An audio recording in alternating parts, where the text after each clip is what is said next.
Kottayam revenue ജില്ലാ school കലോത്സവം ആകാശമിട്ടായി.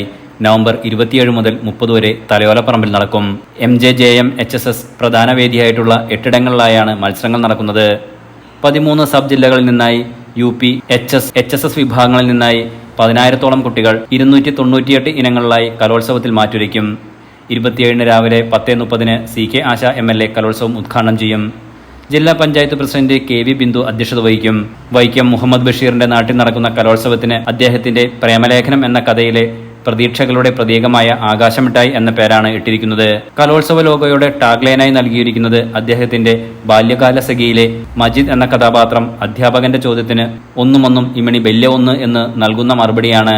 കലോത്സവത്തിന്റെ ഒരുക്കങ്ങൾ പൂർത്തിയായതായി CK Asha MLA, DD in charge MR Sunimol, publicity convener Sojan Peter, programme committee convener Manoj V Paul എന്നിവർ വാർത്താസമ്മേളനത്തിൽ അറിയിച്ചു.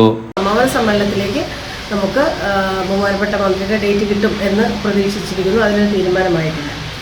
അതിലേതാണ്ട് നമ്മുടെ തലയോലപ്പറമ്പിൽ തന്നെ നമുക്കറിയാം, മുഹമ്മദ് ബഷീറിൻ്റെ വളരെ അദ്ദേഹം ജനിച്ച ഒരു നാടെന്ന നിലയിൽ നമുക്ക് എല്ലാവർക്കും തന്നെ കേരള ഭാഗത്തിന് അറിയപ്പെടുന്ന ഒരു പ്രദേശമാണ് തലയോലപ്പറമ്പ്.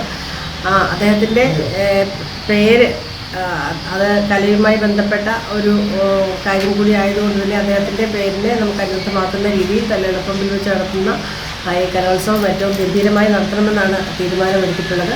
തലയോലപ്പറമ്പ് AJ ജോൺ സ്കൂളായിരിക്കും അതിലെ പ്രധാന വേദിയായിട്ട് വരിക. ഒപ്പം തന്നെ മറ്റ് സ്കൂളുകളെയും KR ഓഡിറ്റോറിയം ഉൾപ്പെടെയുള്ള മറ്റ് വെന്യൂവും ആണ് തീരുമാനിച്ചിട്ടുള്ളത്.